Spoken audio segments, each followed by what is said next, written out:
Ils disaient que les Mayas pouvaient prédire les éclipses sans télescope, sans ordinateur, ni même sans instruments en métal. Ça semble mystique, non? Ça ne l'était pas. C'était des maths du ciel, patientes et tenaces. Voici la révélation rapide. Vous n'avez besoin que de 2 schémas répétitifs, les phases de la Lune, les passages cachés de la Lune, les nœuds.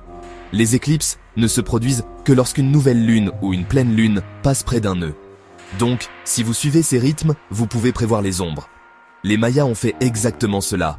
Nuit après nuit, génération après génération, ils ont enregistré le ciel. Ils ont construit des calendriers précis, Tzolk'in de 260 jours, Ahab de 365 jours.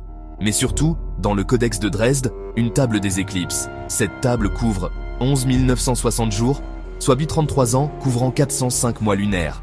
Elle aligne phases et nœuds encore et encore. Résultat, un battement prévisible des saisons d'éclipses.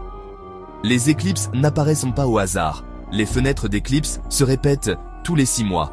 Astronomie moderne, saison d'éclipse, 173 jours. Les Mayas, passés de 167 jours, 6 mois lunaires. Un arrondi qui marche. Dans le codex, vous verrez 177, 148, 177, 177, 148, 177.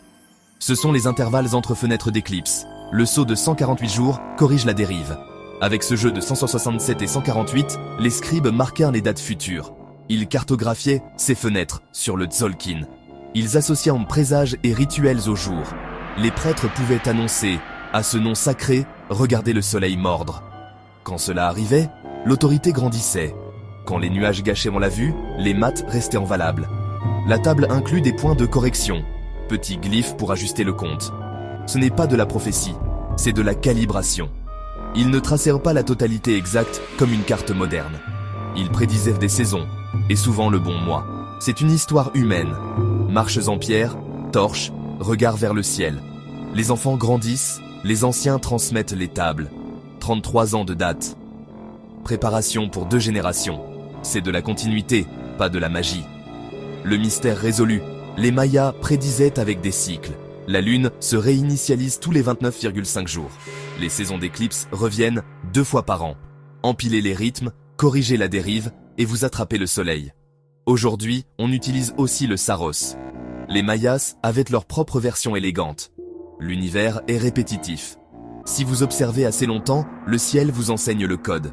Les Mayas ont écouté et écrit. C'est comme ça qu'on prédit une éclipse sans technologie. On devient la technologie.